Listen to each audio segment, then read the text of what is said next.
And for those who don't know me on Happs, this is where I'm live streaming from. I am the associate editor and executive producer of the Geek Insider podcast. I am the associate editor of the Geek Insider website. I am also, I'm tired. I just got back from my run. I'm feeling heavy today. I am feeling heavy. Yeah.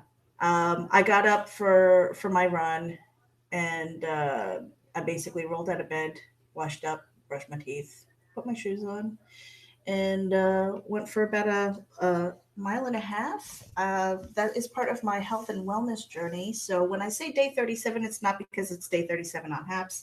It is day 37 of the original 30-day challenge to get moving.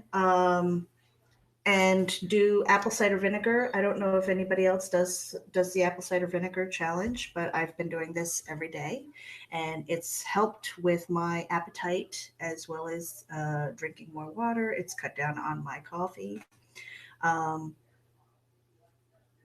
yeah, so I'm still a little scatterbrained today. It's 10 o'clock in the morning, just after.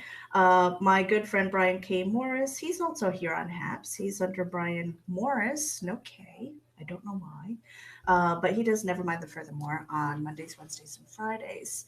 And I didn't stream here yesterday because I was part of the Geek Insider and Comic Book Advocates Network, where we did Sunday Comics Brunch. And we had C. Michael Lanning on with Rob Anderson, and the three of us spent about 2 hours broadcasting and kind of goofing off, talking about comics and among other things. So I'm getting weird notifications on my computer here. See if you are. Get out of here. Get Get.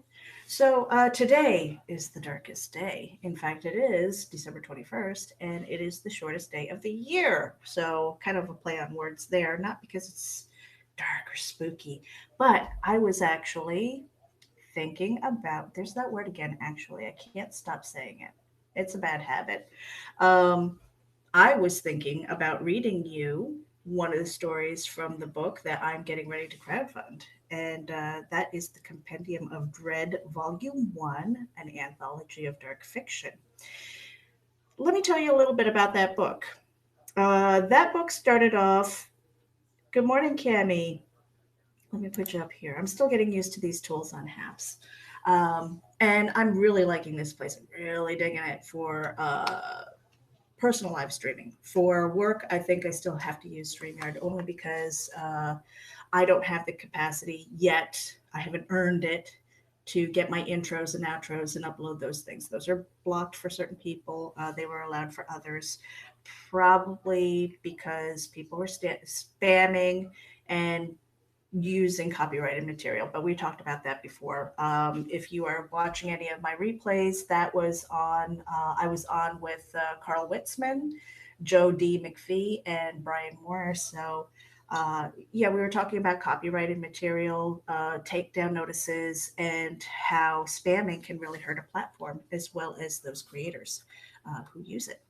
So, the Compendium of Dread, going back to that, was something that I started a couple of years ago on Steemit. Anybody who doesn't know what Steemit is, that has recently been taken over by Tron.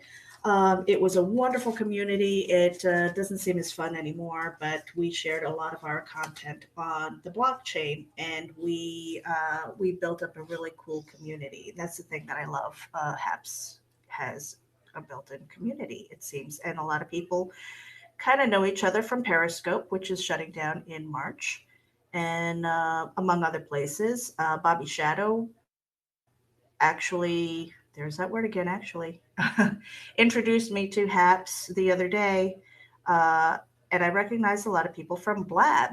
And he even said Meerkat, and I was like, oh my gosh, I had a Meerkat account. Totally forgot about it. Wonder why. Anyway, I hope Haps does better. Do better, Haps. So, uh, the Darkest Day, the Compendium of Dread, that there was a call to action on that platform, where I had invited a whole bunch of my writer friends to send me one piece of flash fiction to keep it to 2,000 words, give or take. I mean, if they went to 5,000 and they really wanted to, I'd be like, why aren't you writing your own book? But so I asked, and there was a lot of good reception. People were very excited about it, and then nothing for a year, and then another year passed, and then I was like, I can't want this more than anybody else. I cannot want to publish something more than you do. And I plan on doing this. Period. I'm going to get something published. Period. But if I'm waiting for you, I'm never going to get it done. And you, as in the general you, because this has happened more than once where I tried to collaborate on a project and people disappear, and I'm either left holding the bag and it doesn't get done, or I'm holding the bag and I get it done and it pretty much kills me because everything else falls by the wayside. And so I said, screw it. I'm going to take my stories, I'm going to expand upon them, and I'm going to publish a book. So I have it pretty much finished with a crowdfund that's happening because, and I will share that soon, I'm getting ready to do a share screen for the first time. Some of those flash fiction stories are now being scripted by me. I'm doing that into comic books. And this year, it's kind of weird. Thanks to Geek Insider, I kind of tripped into the comic book world and I didn't know what the heck I was doing. Oh, I'm just here to interview you guys. And the community basically grabbed me by my shirt and whatever they could. They dragged me all the way in. I am in. I'm fully vested in comic books, creating them, writing for them, editing. I'm learning to flat. In fact, the screen share that I'm going to show you is an attempt at the rough draft of lettering. There's so many components to it. So if you have a creative spirit at all, if you love marrying words with art, take a look at comic books. But don't go in there thinking, oh, I'm going to make $1 million or I'm going to be the next Stan Lee. That's ridiculous. It's not going to happen. Be you, create your stories. If you love writing, try scripting it out. Oh my gosh. So, what I'm going to do today, because it's the darkest day, and I happen to love dark, twisty things, I'm going to read you The Dying, which is from the Compendium of Dread. When the comic book comes out, and only the first 8 pages are being worked on right now because I have to pay for art, hence the crowdfund. But the first 8 pages are going into an anthology. And when you see the anthology when that comes out in 2021, you're going to be able to compare what prose looked like compared to how it was scripted out in the comic book. And I'm very excited about that because I get to marry the two worlds, and it's quite a journey. So I'm very excited about that. The prose looks nothing like the script, but you get the same idea, and now I kind of get a little bit of insight of why books never look like movies or TV shows or anything, because there's a lot that is subject to interpretation. So when I scripted this out, it was my fourth edit on this story. And then I vetted a couple of artists, and I said, in my head, I was looking for a specific look. I knew this was going to be horror. There were going to be kind of zombies. It's not like a zombie story. I wouldn't market it as that. But there was going to be guts and birds and architecture and things like that. And I was looking for somebody who had the ability to do that well and stay in black and white. So I've got a bug bite or something on my wrist. Man, it looks like I slashed myself. All right. Anyway, I'm getting distracted. So I found a wonderful artist. His name is Antonio Brandao, and he is from Portugal. And So that whole path, that is something that I've shared before on other streams. So that you get to have a sneak peek. Let me just pop the image of what I'm working on. So I'm attempting lettering, and I'm trying to figure out how to put this full screen. So lettering is not something that I've done ever. So this is my first attempt. Now this is, like I was saying before, what I'm doing is I'm placing the text where I want it to be, and then the way I'll do it is create the boxes around it. So narration, the sound effects, and things like that. And really, the challenge that I wasn't prepared for was I had a font in my head that I wanted to use. This is the font, and unfortunately, let me see if I can.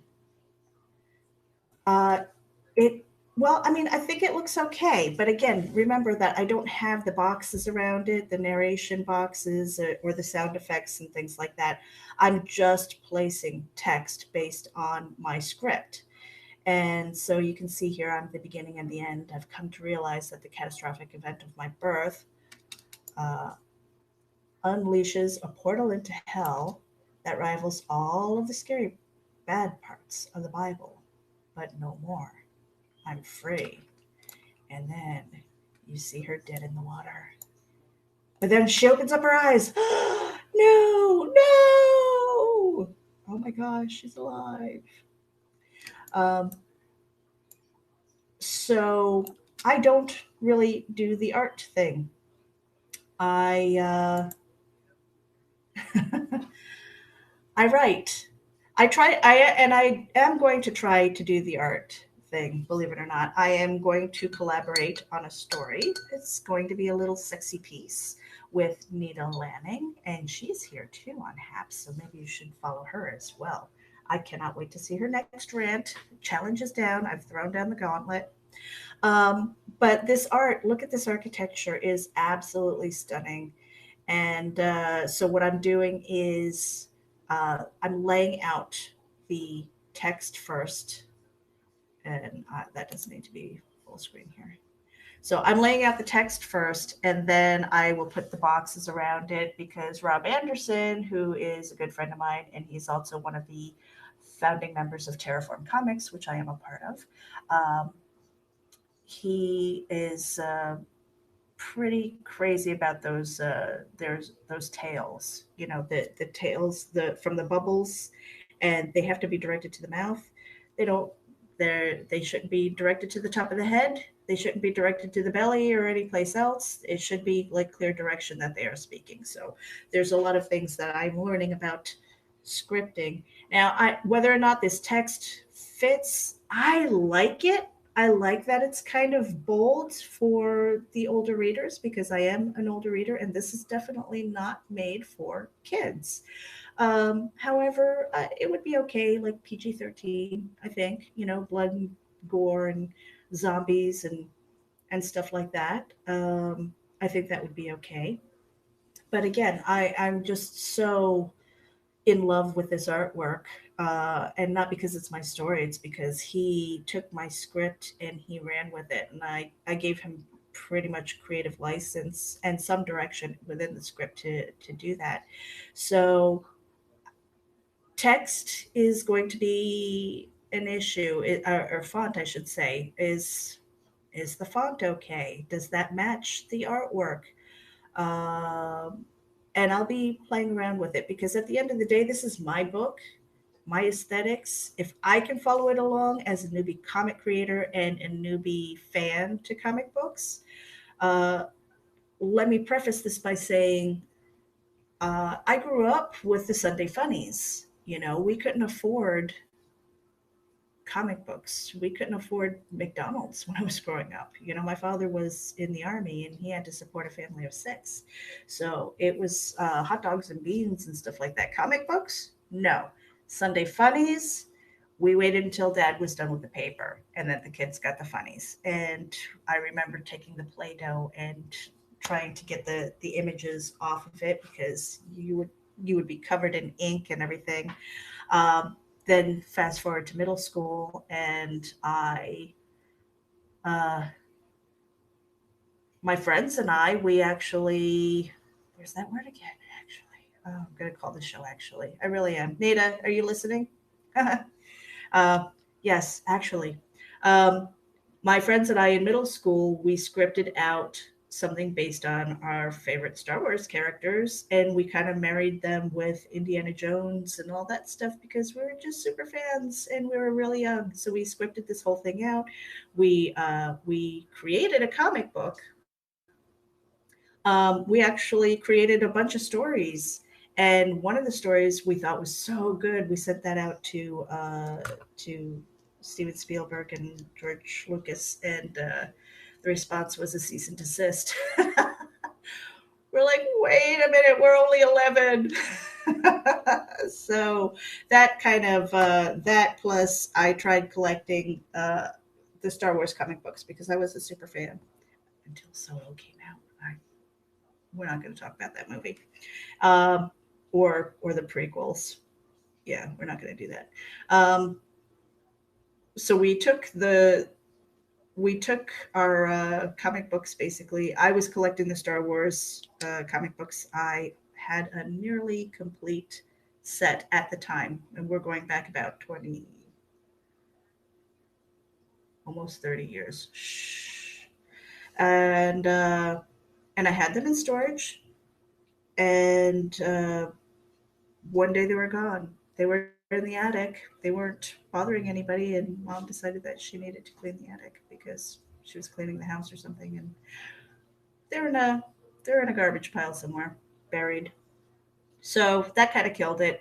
Then, budgeting things. It takes money to make comics. It takes money to buy comics and travel if you're going into to the comic cons and stuff like that. So I'm rambling. Like I said, it is the darkest day. I'm feeling kind of heavy today. It's overcast. Looks like it's going to rain.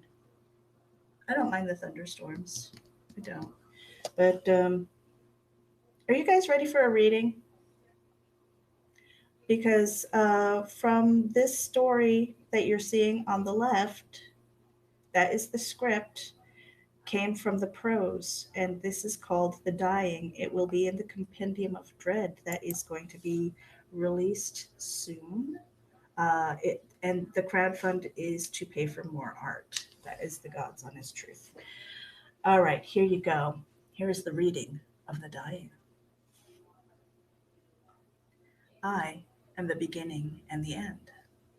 No, I'm not talking about anything biblical, but I suppose the catastrophic event of my birth is nothing short of all the bad parts in the Bible. By all accounts, I was born a normal child. My parents were as dysfunctional as the next. I had good friends. Then I hit puberty and everything changed. Not just the regular hormonal bullshit and angst. I started having terrible nightmares, and suddenly people around me were getting sick. Cancer, pneumonia, complications from whatever. The pandemic started off slowly at first, so there was no real cause for alarm when the dying began. It wasn't just the elderly, sickly, or terribly young. Weakened immune systems had nothing to do with it. Like watching dominoes fall at terminal velocity, people were dropping at a faster rate than the local funeral homes could handle. And when the funeral directors and all the doctors were gone, there wasn't anyone left to pick up the dead. Everyone was dying. That is, everyone but me. Maybe it could have been contained to my one little town, but state agencies came to investigate and inadvertently took the dying home, which then perpetuated the demise of the human race. The last standing scientist to recognize the point of origin, you guessed it, that was me. And she didn't survive. In this moment of clarity, I swear I am not the cause, but I've come to believe that I am the portal. What ails the world manifested itself through me, and I see the dying through my nightmares. I feel my strength grow as the dying feasts upon every village, town, and city, and my energy wanes as it waits for the unwitting soul to carry it elsewhere. This thing feeds me for reasons I cannot fathom. I've tried to take my own life, in fact, throwing myself off the steepest cliff to no avail, for I can hear the waves lapping at the rocky shore as my bones lie broken among the boulders. I still feel the warmth of the sun's rays upon my face. I see beautiful blue skies and witness evening stars twinkling merrily without the ambient light pollution from millions of homes. My skin has been pecked clean, leaving my entrails open to the elements, but I am not dead. The dying wills me to be its living ledger. The birds are circling again, and I briefly wonder if the world is beautiful from that high above. Closing my eyes to dream, I see there are no more people now. This time, the birds are falling from the sky. And that concludes the reading of The Dying, the prose version. So I hope you enjoyed that. I am really enjoying Happs, and I will probably share some more of my stories as they are written, expanded on, edited, and released. New content is coming up, and I'm not sure what I'm going to do with Happs. I kind of like it for the personal vlog. uh, my daily is I really try to do just one a day, and that is to share my health and wellness journey, do a little bit of positivity, sometimes share a story, sometimes have guests. Who knows? It's a plethora of things that I do. I wear many hats, and that's about it, guys. I hope you have a wonderful day. It is Monday. Stay productive, stay positive, be kind because it only takes a little bit of effort to do that. On that note, you guys have a wonderful day, and we will see you probably tomorrow. Take care.